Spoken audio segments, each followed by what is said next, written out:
오늘 우리에게 주시는 말씀은 누가복음입니다. 누가복음 3장 1절부터 6절까지 우리 모두 한 목소리로 함께 봉독하겠습니다. 디베료 황제가 통치한 지 15해 곧 본디오 빌라도가 유대의 총독으로 헤롯이 갈릴리의 분봉왕으로 그 동생 빌립이 이두레와 드라고니 지방의 분봉왕으로 루사니아가 아빌레네의 분봉왕으로 안나스와 가야바가 대제사장으로 있을 때 하나님의 말씀이 빈들에서 사가랴의 아들 요한에게 임한지라.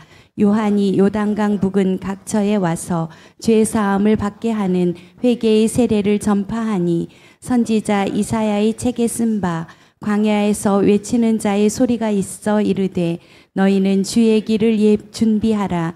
그의 오실 길을 곧게 하라. 모든 골짜기가 메워지고 모든 산과 작은 산이 낮아지고 굽은 것이 곧아지고 험한 길이 평탄하여질 것이요 모든 육체가 하나님의 구원하심을 보리라 함과 같으니라. 아멘, 아멘. 우리 이제 오실 주님을 기다리는 사람들이라고 하는 큰 주제 아래서 매주 대림절 말씀을 나누고 있습니다. 오늘은 이제 그 두 번째 주일입니다. 근데 그 첫 번째 주일 말씀을 우리가 잠시 돌아보면 포로된 자에게 들려진 소리라는 제목으로 이사야 말씀을 함께 나누었습니다. 위로하라, 내 백성을 위로하라. 위로의 소리가 포로된 자들에게 가장 먼저 들려졌죠. 이 위로하라, 내 백성을 위로하라는 이 말씀은 너는 잊히지 않았다. 너희는 버림받지 않았다. 너희는 여전히 내 백성이다. 그들을 향하여서 하나님께서 선지자를 통해 먼저 외치신 소리였습니다. 그리고 길을 예비하라는 준비의 소리가 들려졌고, 그리고 풀은 마르고 꽃은 시들지만 세상의 모든 말물이 믿을 것이 없고 영원한 것이 없지만 그러나 하나님의 말씀은 영원하다. 영원한 그 하나님의 약속의 말씀에 대해서 그들로 하여금 듣게 하였던 거죠. 이 들려진 소리는 포로된 백성들에게 어떻게 들려졌겠습니까? 지금 그들이 당해 있는 상황, 포로되었고 나라를 떠났고 그리고 아무것도 할 수 없는 매여 있는 그들의 지금, 그들의 현실, 그들의 오늘이 끝이 아니라는 것을 그들이 바라보게 해주는 거죠. 아, 이 상황이 끝이 아니구나. 이것으로 우리 인생이, 우리의 삶이 끝나는 것이 아니구나. 이거를 생각하게 하고 소망하게 해주는 거죠. 그래서 말씀의 약속이 있는 기다림, 말씀의 약속이 있는 기다림은 언제나 우리에게 뭐예요? 소망입니다. 여러분, 말씀의 약속에 있는 기다림은 우리에게 뭐라고요? 소망입니다. 다른 것은 없어지고 사라지고 변개되고 무너지지만 그러나 하나님의 약속의 말씀은 영원하다라고 하나님이 말씀하셨기에 약속하신 모든 약속에 대한 기다림은 우리에게 절망이 아니라 뭐라고요? 소망입니다. 여러분 모두가 이 소망 안에 거하시기를 바랍니다. 그래서 우리에게 소망이기 때문에 그 마음, 그 약속을 믿는 우리의 마음은 언제나 그 약속을 향하여서 마주 나가는 삶을 살게 되죠. 기다리던 사람이, 기다리던 일들이, 그 약속이 저만치 온다라고 했을 때 집에서 가만히 기다리는 사람은 없잖아요. 두 발로 나가서, 달려나가서 돌아온 탕자를 아버지가 버선발로 나가서 맞이하는 것처럼 약속의 말씀이 오신다고 할 때, 이루어진다고 할 때, 그 약속이 우리에게 오고 있다고 할 때 우린 어때요? 더 빨리, 더 젠 걸음으로 마주가서 영접하게 되죠. 이러한 것을 우리는 기쁨이다 말하고, 이러한 것을 우리는 부요함이다 이렇게 성경에서 말합니다. 성경에서 말하는 기쁨과 부요는 눈에 보이는 물질이 아니에요. 우리는 돈이 많으면 부요하고 하다고 생각하고 내가 원하던 것들이 이루어지면 기쁘다 생각하지만 여러분, 그런 것들에는 영원성이 없습니다.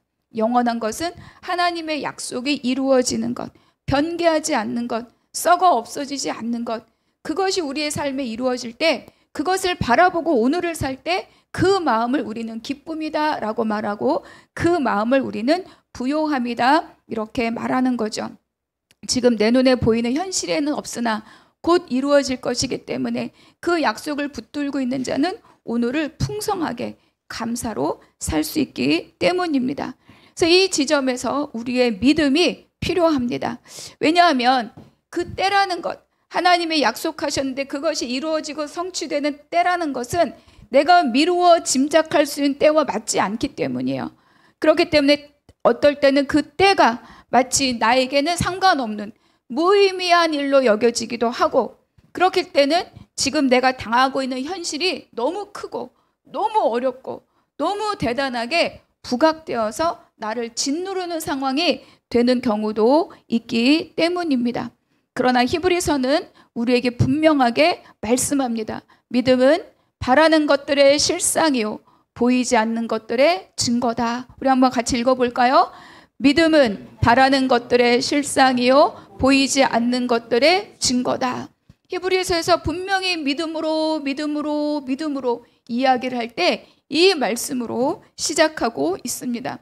여러분, 손에 잡히는 것, 눈에 보이는 것, 이게 실상이라고 말하지 않습니다.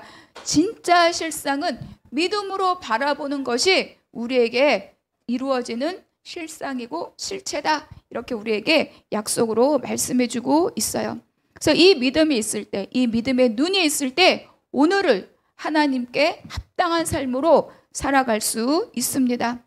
그래서 오늘 본문은 뭐냐면 400년 이상 약속이 있었으나 침묵하고 계셨던 그 하나님, 그런데 그 약속이 400년의 침묵을 깨고 이 현실 앞에 어떻게 드러나는가, 그것을 보여주는 것이 바로 오늘의 본문입니다. 그래서 첫 번째는 우리 한번 같이 읽어볼게요. 시작. 빈들에 임한 하나님의 말씀. 네, 1절과 2절 다시 한번 읽겠습니다. 디베료 황제가 통치한 지 15해 곧 본디오 빌라도가 유대의 총독으로, 헤롯이 갈릴리의 분봉 왕으로, 그 동생 빌립이 이두레와 드라고니 지방의 분봉 왕으로, 루시아나가 아빌레네의 분봉 왕으로, 안나스와 가야바가 대제사장으로 있을 때. 여기까지 읽어볼게요. 지난주 말씀을 시작할 때 믿는 사람의 시간은 세상의 보편적인 시간과 다르다고 말씀을 드렸습니다. 세상의 보편적인 시간과 다른 시간을 산다는 것은 뭐냐? 차원이 다른, 세상 사람은 알 수 없는 차원이 다른 삶을 살아가는 것이다. 이렇게 말씀을 나누었죠. 그것이 뭔지를 오늘 1절에서 가르쳐주고 있습니다. 1절을 보니까 어때요? 세상 권력의 정점에 있는 로마 황제로부터 시작해서 그 권력을 뒷받침해주는 세상의 권력들이 다 여기에 나열되어 있습니다. 디베료는 로마의 두 번째 황제입니다. 티베리우스라고도 하죠. 첫 번째 황제가 바로 이 누가복음 2장에 보면 온 천하에 다 호적하라 라고 명령했던 가이사 아구스도예요. 그 가이사 아구스도의 후계자가 바로 이 디베료입니다. 아들은 아니고 사위이고 양자죠.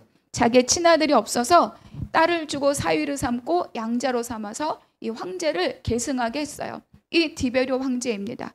그리고 뒤따라 나오는 인물들이 많이 익숙하죠. 빌라도가 유대의 총독으로, 헤롯이 갈릴리의 분봉 왕으로. 이 헤롯은 헤롯 안디바입니다. 이 헤롯 안디바는 누구냐? 나중에 세례 요한을 감옥에 감고 세례 요한을 목베어 죽이도록 명령한 왕이 이 헤롯 안디바예요. 빌립, 이것은 또 이제 이 북쪽 지방을 다스리는 분봉 왕이죠. 근데 이제 우리가 그 빌립이 두 명이 있어요. 그 헤로디아 딸 살로메. 그래서 헤로디아를 누구예요? 이 헤롯 안디바가 아내를 취하잖아요. 그 빌립의 아내였다. 그런데 여기는 빌립은 그 빌립이 아니고 또 다른 아들입니다. 분봉 왕으로 세워진 빌립. 그리고 또 누가 있죠? 루시아나가 아빌레네의 분봉 왕으로. 이건 세속의 정치가들이에요. 그리고 로마는 당시에 최고의 패권을 가진 나라죠. 그래서 온 세상의 권력을 쥐고 있는 로마 황제와 그것을 떠받들고 있는 많은 세력들이 여기에 낱낱이 기록되어 있습니다. 그리고 이 세속 정치가들 뒤에 이어서 누가 나옵니까? 대제사장 안나스와 가야바. 이렇게 기록되어 있죠.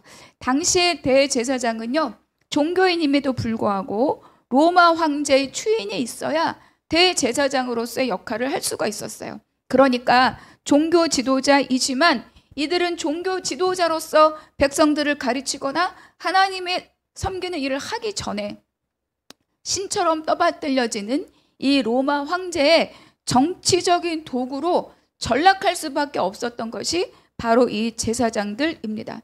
실제로 이 안나스는요, 대제사장의 직에서 이미 로마에서 파면됐어요. 그런데 자기 실권을 놓기가 싫으니까 자기 아들과 자기 사위 이 가야바를 대제사장으로 세우고 그리고 실권을 여전히 갖고 있었죠. 그래서 이 안나스는 예수님을 체포할 때 그리고 예수님을 처형할 때 가장 앞장섰던 인물 중에 하나가 바로 이 안나스입니다.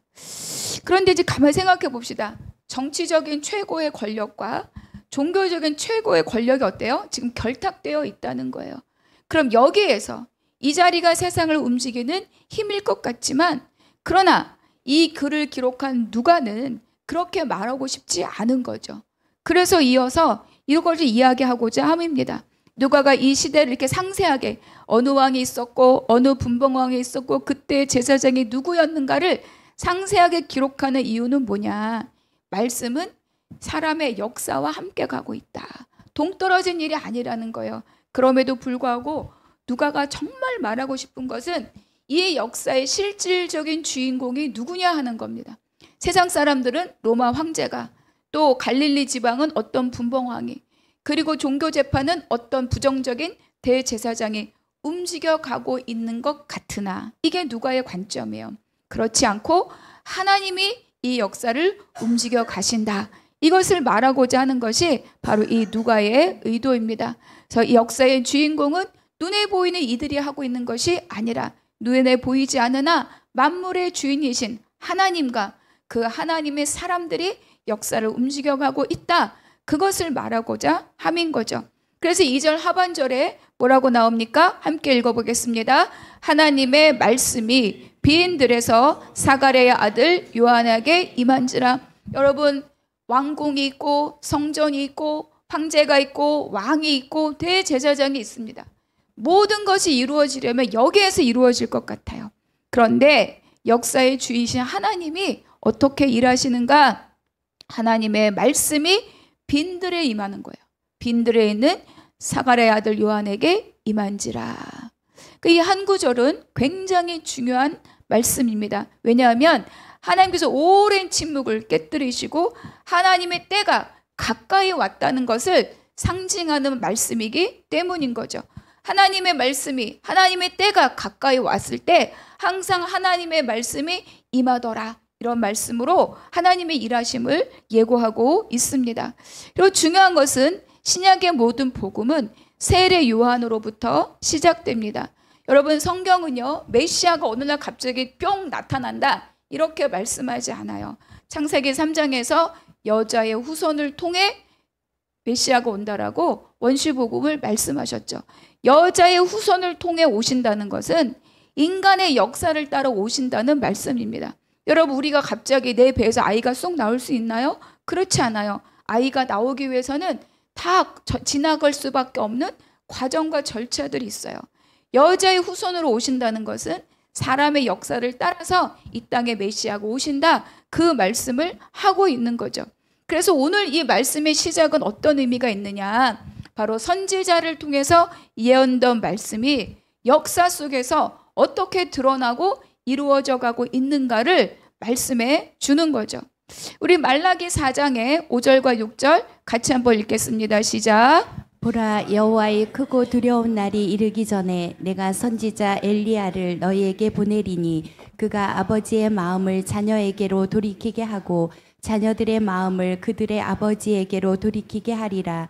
돌이키지 아니하면 두렵건대 내가 와서 저주로 그 땅을 칠까 하노라 하시니라. 맞아요. 여호와의 크고 두려운 날이 오기 전에. 이거는 마지막 심판 때를 의미하기도 하지만 또 예수가 메시아가 이 땅에 오시는 그 순간을 우리에게 이중적으로 의미를 합니다. 그런데 갑작스럽게 와서 다 판을 깬다고 말씀하지 않아요. 오시기 전에 먼저 하나님이 준비시키는 일이 있다. 엘리야가 와서 아버지의 마음은 자녀에게, 자녀의 마음은 아버지에게로 돌이키게 한다. 이렇게 말씀하고 있죠. 깨어진 관계, 무너진 관계, 단절된 관계, 화해하여서 여호와의 크고 두려운 날이 오기 전에 서로 등 돌리는 상황이 아니라 함께 연합하는 그때로 이루어가기를 먼저 하나님께서 일하신다라고 우리에게 말씀해 주고 있는 거죠. 그래서 세례 요한은 이 예언의 사명자로 부름받은 자가 바로 이 세례 요한입니다. 세례 요한에 대해서 1장은 이렇게 기록합니다. 제가 같이 읽어드릴게요. 76절. 이 아이여 내가 지극히 높으신 이의 선구자라 일컬음을 받고 주 앞에 가서 그 길을 준비하여 주의 백성에게 그 죄사함으로 말미암는 구원을 알게 하리니. 아버지 사가랴의 노래거든요. 그러니까 너는 이 아이는 내 품에 안긴 이 아이는 그 아이에게 주신 하나님의 일이 있다는 거죠. 높은 이의 선지자로 부름을 받을 것이다. 그리고 그가 할 일은 뭐예요? 주의 길을 준비할 것이다. 이렇게 말씀해 주고 있습니다. 80절 다 같이 읽어볼게요. 시작. 아이가 자라며 심령이 강하여지며 이스라엘에게 나타나는 날까지 빈들에 있으니라.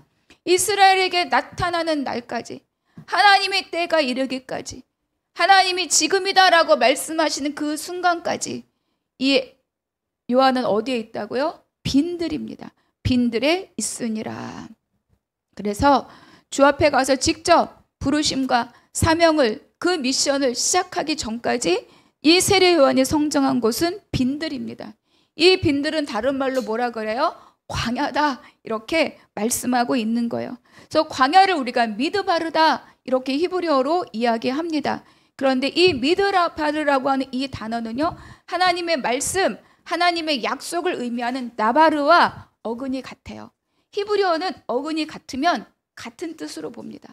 그러니까 미드바르 광야는 곧 뭐라고요? 하나님의 말씀이고 하나님의 약속이다. 이렇게 히브리인들은 이해를 하는 거죠.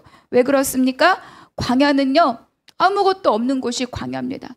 우리는 그곳에서 세상의 소리도 들리지 않으나 인간의 소리도 들리지 않고 동시에 뭐예요? 인간이 힘을 쓸 수 있는 방법이 하나도 없는 곳이 어때요? 광야이고 빈들입니다. 광야는 힘들지만 우리의 힘을 쓸 수가 없어요. 오직 하나님의 처분만 기다리고 있는 곳이 광야입니다. 여러분, 이스라엘 백성들이 광야를 갈 때 물이 없을 때 땅을 파봐야 소용이 없었어요. 하나님이 물을 주셔야 물이 납니다. 그리고 그들이 갈 때 우리가 아무것도 먹을 것이 없었어요. 씨를 뿌릴 수도 없으니 거둘 수도 없었죠. 광야를 갈 때 먹이신 분은 누구십니까? 하나님이세요. 하나님이 먹을 것을 주셔야 먹는 거예요. 하나님이 길을 내셔야 길을 갑니다. 하나님이 우리에게 물을 주셔야 물을 마시는 거예요. 그게 광야입니다. 아무것도 내 힘을 쓸 수 있는 여지가 하나도 없는 것이 뭐라고요? 그것이 광야입니다. 그런데 이 세례 요한이 그 광야에 있었다는 거예요. 무엇을 말하느냐? 여러분, 내 힘을 쓸 수 없고 세상의 소리도 끊어지고 사람의 소리도 끊어지니 우리가 들을 수 있는 것은 무엇밖에 없습니까? 하나님의 소리밖에 없는 거죠. 그래서 이 광야는 하나님의 말씀이 들리는 자리이고, 이 광야는 그 하나님의 말씀을 통하여서 사람이 빚어지는 자리가 어디라고요? 바로 이 광야입니다. 그래서 광야의 시간은 우리가 아무것도 할 수 없기 때문에, 할 수 있는 것이 있다고 생각했는데 할 수 있는 것이 아무것도 없기 때문에 사실은 굉장히 힘겨운 시간입니다. 사람은 내가 아무것도 할 수 없구나, 아무것도 할 수 없구나, 이것이 자기를 연약하게 만든다고 생각해요. 그러나 하나님은 이 시간을 통해서 이 사람을 어때요? 다듬어가고 빚어가시는 거죠. 80절에 보니까 아이가 자라며 심령이 강하여지며, 그래서 빈들에서 이루어지는 빚어짐은 뭐냐? 그의 심령이 강건해지는 거예요. 세상 소리에 휘둘리지 않고 사람의 평가에 휘둘리지 않고 내 감정에 휘둘리지 않고 그 심령이 강건해지도록 하나님의 사람으로 빚어가는 곳이 바로 빈들이고 광야다. 세례 요한이 그 자리에 있었다. 오늘 이렇게 말씀해 주고 있습니다. 그래서 아무도 없는 것 같은 그 자리가 하나님이 우리를 빚으시는 자리고 하나님이 우리를 준비시키는 자리입니다. 그래서 하나님께서 우리를 그 자리에 두실 때 내 힘을 쓸 수 없고 내가 무엇도 할 수 없는 무력하다고 생각되는 그 시간에 우리를 두실 때 우리가 할 일은 내가 힘을 쓸 수 있는 자리로 이동하는 것이 아니라 그 자리를 묵묵히 하나님의 때에 이르기까지 어때요? 지키고 감당하는 것이 우리가 광야를 감당하고 이기는 길이라고 우리에게 말씀해 주고 있습니다. 이스라엘 백성들은요, 계속 자기 힘을 쓰고 싶어 했어요. 첫 번째가 뭐예요? 돌아가자죠. 애굽으로 돌아가자. 모세 자꾸 우리를 힘든 길로 끌고 가니까 모세 놔두고 새 지도자를 세워서 돌아가자. 그들은 계속 돌아가자. 왜? 그러면 살 것 같으니까. 그러면 내가 먹을 것이 있을 것 같으니까. 하나님이 허락하시지 않습니다. 왜? 하나님은 애굽으로 돌아가는 백성이 아니라 가나안을 가는 백성을 만들고 가고 계시기 때문이었던 거죠. 그래서 혹시 지금 내가 아무것도 내 의지나 힘을 쓸 수 없는 자리로 내가 내몰리고 있다라고 생각된다면 우리는 기억합시다. 하나님이 지금 나를 빚어가고 계시다. 그리고 또 기억합시다. 하나님이 지금 나에게 말씀하고 계시다. 그래서 우리가 이 자리를 이기는 방법은 내가 하나님이 무엇이라고 말씀하는가 귀를 기울여 들어야 하고, 그리고 하나님이 나의 무엇을 다듬고 빚어가고 계시는가 거기에 내 시간을 맡기는 것이 우리가 해야 할 일입니다. 이것을 통하여서 이 기다림의 시간을 통하여 마음껏 준비되고 빚어져 가시는 저와 여러분이 되기를 축복합니다. 그래서 하나님이 나를 어떻게 빚어 가실까? 나에게 무엇이라고 말씀하실까? 나에게 어떤 약속의 말씀을 주시고 나를 어떻게 이끌어 가실까? 기대할 수 있는 빈들의 시간이 되기를 축복합니다. 그리고 이 두 번째, 이 시간을 지나온 세례 요한은 어떤 자냐? 기다림의 증인이라는 거예요. 기다림의 증인이다. 3절과 4절 같이 읽겠습니다. 요한이 요단강 북은 그 각처에 와서 죄 사함을 받게 하는 회개의 세례를 전파하니 선지자 이사야의 책에 쓴 바 광야에서 외치는 자의 소리가 있어 이르되 너희는 주의 길을 준비하라 그의 오실 길을 곧게 하라. 그렇죠. 그러니까 요한은 계속 빈들에 있다가 때가 되어서, 때가 참해, 하나님의 때가 이름에 이제 빈들에서 나와서 어디로 와요? 세상으로 나왔습니다. 하나님의 때가 되면 하나님이 그 자를 있던 자리에 옮겨서 세상 앞에 세우십니다. 그가 준비되고 훈련되고 빚어진 것으로 세상을 향하여 하나님에 대하여 선포하게 만드시는 거죠. 그리고 이 이사야 선지자를 통해 주셨던 약속의 말씀이 누구를 통해서, 바로 이 세례 요한을 통해서 이루어지고 성취되었다. 그것을 증언하는 삶이 바로 이 세례 요한입니다. 약속의 말씀대로 나는 광야에 외치는 자의 소리로서 내가 왔다. 이사야 말씀을 들었을 때는 그게 무엇인지 잘 몰랐어요. 그리고 그들은 그냥 포로에서 돌아와 다시 약속의 땅으로 되돌아오는 것만이 모든 것인 줄 알고 생각하고 있었으나 하나님의 뜻은, 하나님의 생각은 너희보다 높다 그랬죠. 하나님은 그것에서 멈추는 것이 아니라 우리의 모든 전 인생을, 우리의 모든 전 삶을 다시 하나님께서 만지시고 다루고 이끌어 가실 계획을 갖고 있었다는 거예요. 그 시작을 누가 하고 있습니까? 바로 빈들에 있었던 이 세례 요한으로부터 시작하고 있습니다. 그래서 주의 길을 만들어 갑니다. 5절에 보니까 골짜기는 메워지고 산은 낮아지고 험한 곳이 평지가 될 것이며, 그러니까 이사야서에서 있었던 모든 말씀이 지금 현실로 이루어지고 있고 그 약속은 허망한 것으로 사라진 것이 아니라 오랜 시간을 지나서 다시 이루어지고 선포되고 성취되고 있다.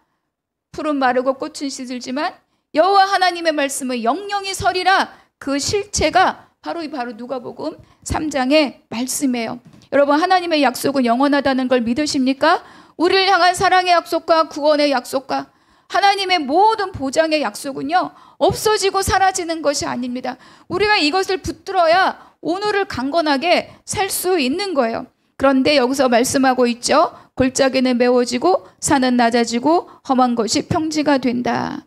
지난주에도 잠깐 말씀을 나눈 것처럼 이런 것들 왕의 행차를 준비하는 길을 닦는 일들이에요. 그런데 오늘 이 말씀 우리에게 어떻게 부어지느냐? 바로 우리 마음 안에 새로운 길이 닦여지고 새로운 길이 만들어진다라고 말씀하고 있는 거죠. 여러분, 우리는 누구나 다 내 마음에 길들을 갖고 살아갑니다. 내 마음에 길이 있어요. 여러분, 우리가 산책을 하거나 요즘은 뭐 산책로, 특히 동탄은 산책로가 너무너무 잘 정비되어 있지만, 그러나 집 가까운 언덕이나 동산에 가면은요, 원래 길이 아닌데 사람들이 많이 다녀서 길이 돼버린 것들이 있어요. 그렇죠? 그 사람들은 또 그 길을 따라갑니다. 거기에 도착하면 마땅한 듯이 그 길을 따라가요. 그런데 산책로만 그런 게 아니라 우리의 마음 안에도 이미 나버린, 이미 길로 닦여진 마음의 길이 있다는 거죠. 누구나 다 마땅하게 당연한 듯이 자연적으로 걸어가는 마음의 길들이 있습니다. 그런데 그 길들이 어떻게 만들어진 길이냐? 우리의 과거의 경험과 습관을 통해서 다져진 길들이에요. 그래서 이 마음의 길들은요, 어떤 상황에 딱 들어오면 자동으로 그 길 갑니다. 어떤 말만 딱 들어오면 불안으로, 어떤 말만 딱 들어오면 분노로, 어떤 상황만 딱 닥쳐지면 두려움으로, 긴장감으로, 짜증으로, 이게 자동으로 발생하는 것들이에요. 왜? 내가 그런 상황을 만났을 때 내가 똑같은 방법으로 계속 반응했기 때문에 내 마음에 그 길들이 만들어진 거죠. 그래서 상황만 되면 나는 늘 그 긴장감, 그 불안감, 그 두려움, 그 분노, 그 억압, 그 회피, 그걸로 우리가 반응하면서 살아가는 경우들이 많이 있죠. 그래서 이 마음의 길들은 자동길입니다. 그래서 모든 상황들이 오면 이미 나버린 길들로 반응하게 되는 거예요. 그래서 이 것이 나의 삶에 감정의 패턴을 만들어냅니다. 그 일만 생기면 이 감정으로, 그 상황만 발생하면 저 감정으로. 왜 그런지는 물어보지도 않아요. 당연하게 그 길을 가게 되고 그 반응이 마치 옳은 반응인 것처럼 생각하게 만들어 버리는 거죠. 그래서 이런 길들이 우리 삶의 패턴이 되고 생각의 패턴이 되고 감정의 반응으로 고착화되어서 나의 오늘을 결정해 버립니다. 감정이 왜곡돼 있으나 왜곡된 줄 모르고, 감정이 과하나 과한 줄 모르고 내가 옳다. 그래서 모든 회피를 다 누구에게? 상대방에게 원인을 돌려줘. 그래서 결국은 이 왜곡된 감정과 반응으로 관계를 상하게 하고 하나님과의 관계도 바르게 설정하지 못하게 하는 경우들이 많이 있습니다.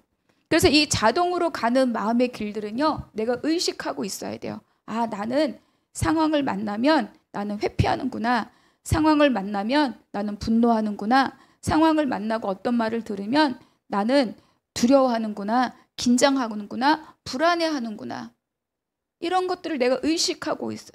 그래서 어떤 상황이 올 때 자동으로 이쪽으로 가려는 마음의 길들을 내가 막아야 돼요. 의식하고 있어야 막아야 됩니다. 의식하고 있어야 다른 길을 선택할 수 있어요. 그래서 다른 길을 가려고 하는 의지적인 노력들이 필요합니다. 여러분, 운전할 때도 그런 경우 많이 있을 거예요. 이런 길 저런 길 많이 있어요. 내비가 알려주는, 길이 막히면 이쪽 길로도 알려주고 저쪽 길로도 알려주고. 근데 우리가 익숙한 길은 내비게이션 켜지 않고도 막 가잖아요. 근데 거기에 공사가 생겨서 그 길이 막혀 있다는 거를 내가 봤어요. 그런데도 불구하고 몸은 어때요? 본능적으로 그쪽으로 핸들을 꺾는 경우가 많이 있어요. 우리에게 난 마음의 길들이 바로 이런 길들입니다.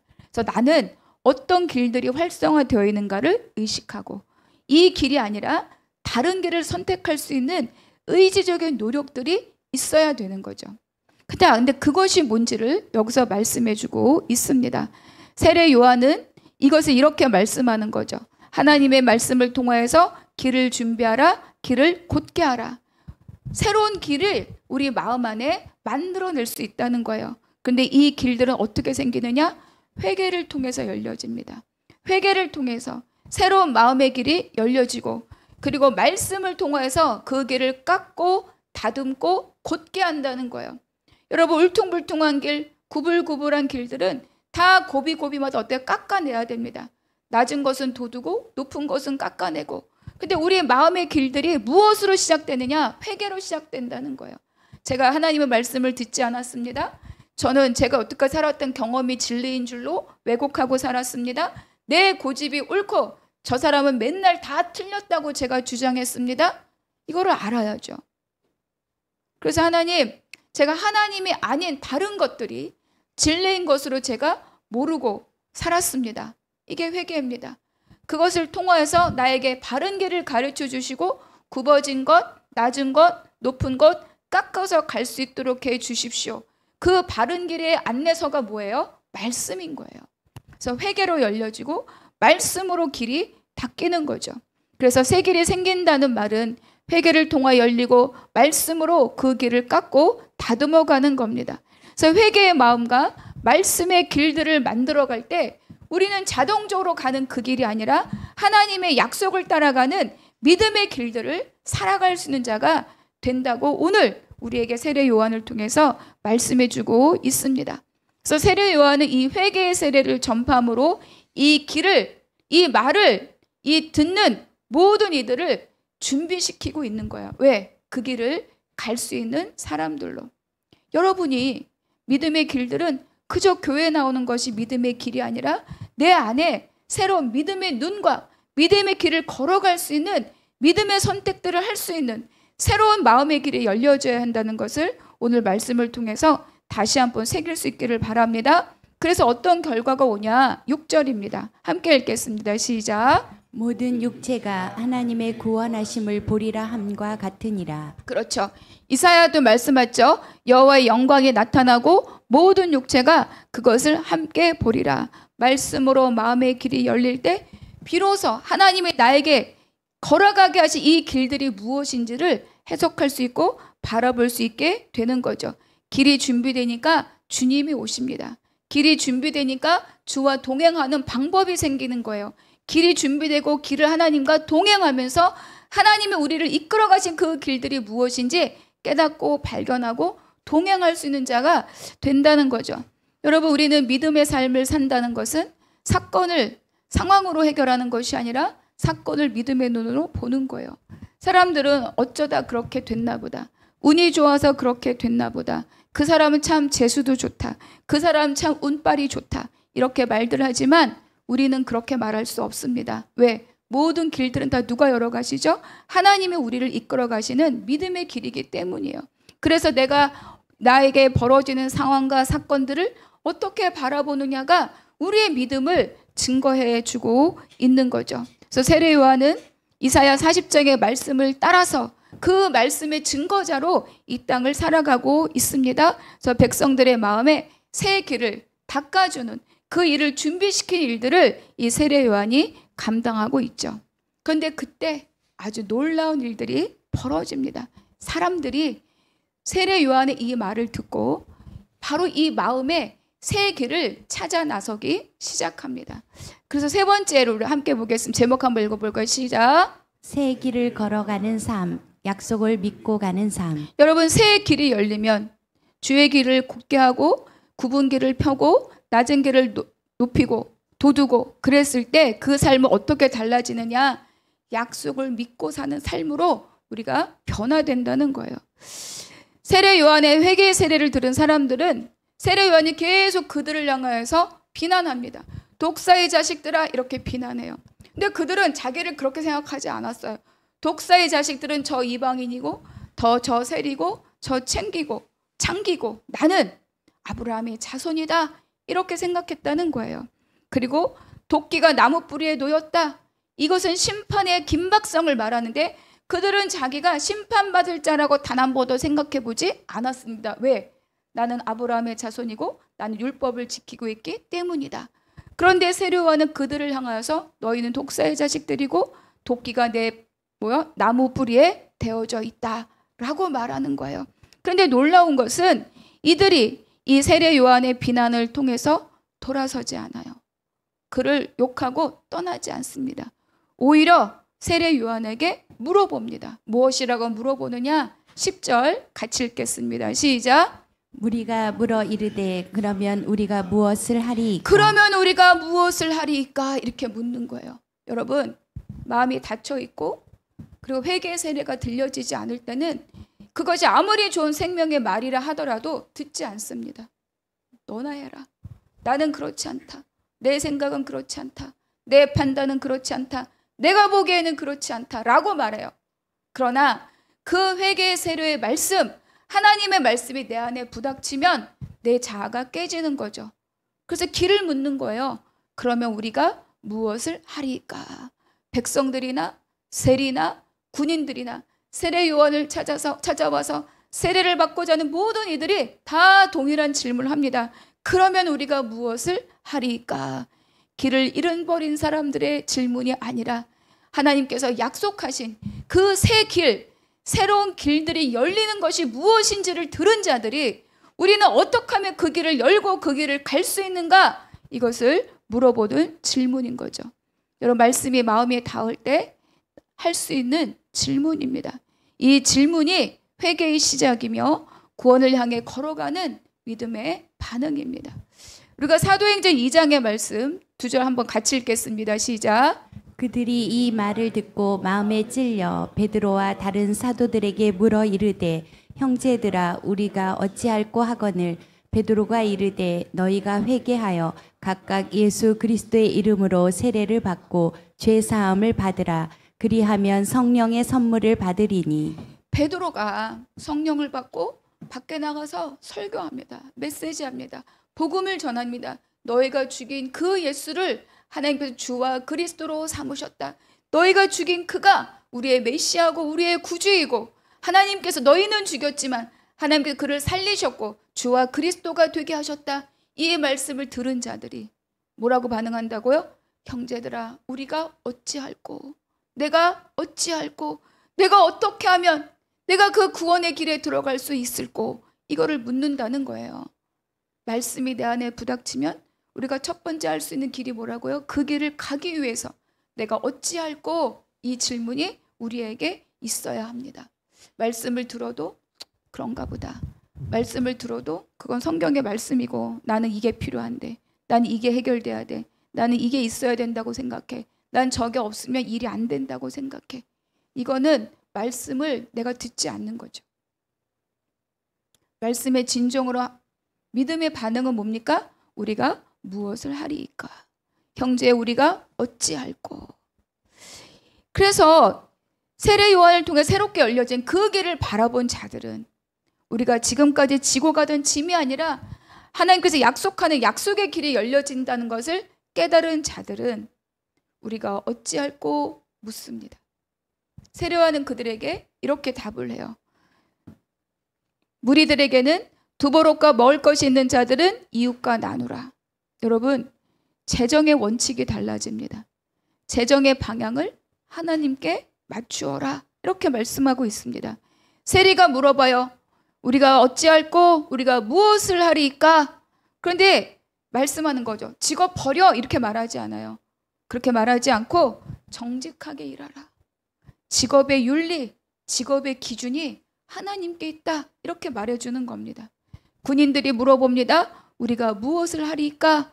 그럴 때 요한이 대답하죠. 남의 것을 강탈하지 말고 내 월급으로 살아라. 무슨 뜻이에요? 권력의 사용을 하나님께 맞추어라.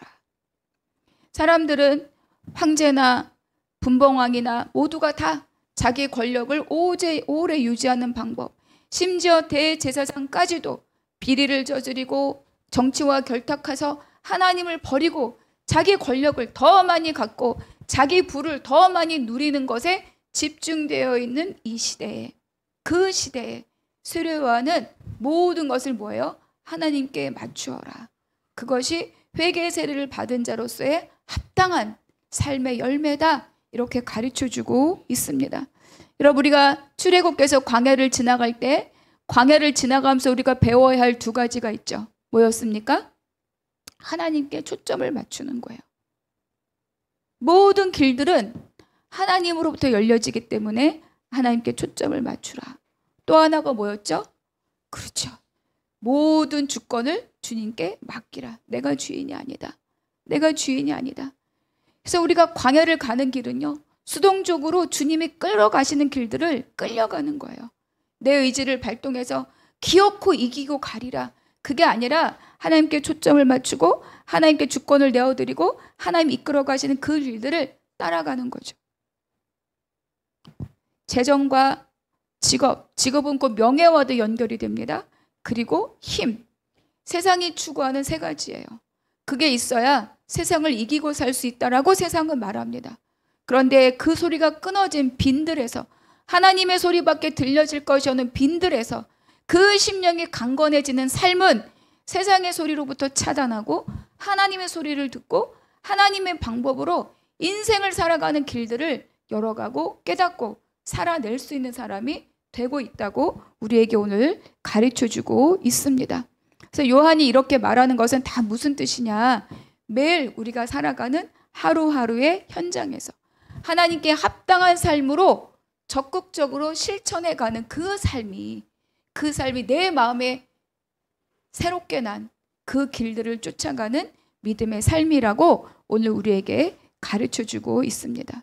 여러분, 회개를 한다는 게요, 아버지 그거 잘못됐어요, 용서해 주세요, 그 마음의 이면에 하나님 제가 잘못했다고 했으니까 내가 원하는 것 주세요, 내가 죄송하다고 했으니까 내가 갖고 싶은 것 주세요. 이건 회개가 아니에요. 그건 그냥 빨리 문제를 풀고 빨리 내 욕심을 차리고 싶은 가면을 쓰고 있는 거죠. 진정한 회개는 돌이키는 겁니다. 삶의 방향과 삶의 원칙들을 하나님께로 돌이키는 것, 그것을 우리가 회개다 이렇게 말씀하고 있죠. 그래서 요즘 여러분과 여러분 한 분 한 분 또 우리의 모두의 하루의 삶은 어떻습니까? 나를 하나님께 맞추는 삶을 지금 살아가고 있습니까? 여러분, 마음의 길이 열리고 하나님이 주신 생명의 길을 갈 때 그때 하나님의 약속하신 그 부요를 내가 누리는 자가 되는 거죠. 여러분, 그릇이 깨끗하고 준비가 되어야 거기에 보화도 담고 온갖 맛있는 밥도 담아서 줄 수 있는 거예요. 그릇이 준비되지 않으면 거기에 하나님의 보화를 담아줄 수가 없죠.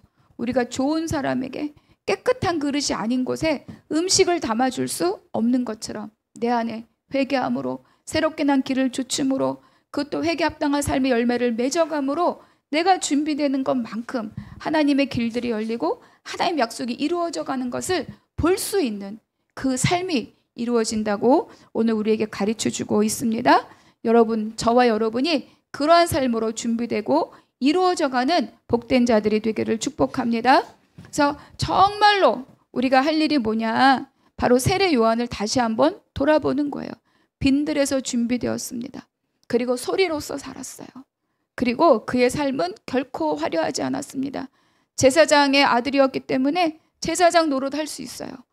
에봇을 입고 안나스와 가야바 뒤를 이어서 그 수족이 되어서 권력을 누리고 세상 것을 탐할 수 있었으나 그 길을 버리고 광야에서 말씀을 듣고 따르는 삶으로 그의 인생을 드렸던 거죠. 그래서 요한은 뭐냐? 기다림의 끝에 나타난 증거물입니다. 요한은 뭐냐? 예수의 복음의 사역이 시작되는 문을 열어준 자가 바로 이 세례 요한입니다. 세례 요한은요, 사역한 기간이 얼마 되지 않아요.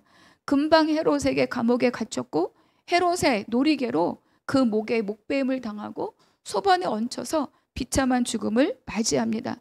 여러분, 그 삶이 더럽다라고 말하는 것은 세상의 시간이에요.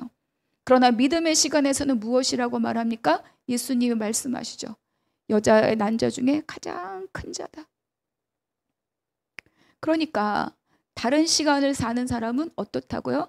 차원이 다른 삶을 살아가는 자라고 우리에게 말씀해 줍니다. 그래서 우리의 인생의 가치는 내가 세상에서 이룬 물질의 가치로 평가되는 것이 아닙니다. 우리 인생의 가치는 하나님과의 관계 안에서 이루어지는 것임을 다시 한번 믿으시기 바랍니다. 그래서 오늘 나는 어떻게 살고 있는가? 그래서 이 대림의 시간을 보내면서 여러분에게 동일한 질문이 있기를 바랍니다. 하나님, 내가 무엇을 하리이까? 내가 하나님과 동행하는 삶을 살기 위하여 내가 무엇을 하리이까? 내가 믿는 자의 삶을 살기 위하여 내가 무엇을 하리이까? 내가 내 가정 안에, 내 일터 안에, 내 교회 안에 주님과 더불어 동행하는 삶을 살기 위하여 하나님, 내가 오늘 이 시간 내가 무엇을 하리이까? 그 질문이 저와 여러분의 오늘과 또 한 주간을 이끌어가는 복된 질문이 되시기를 주님의 이름으로 축복합니다. 그럴 때 말씀해 주는 거죠. 모든 육체가 하나님의 구원을 보리라.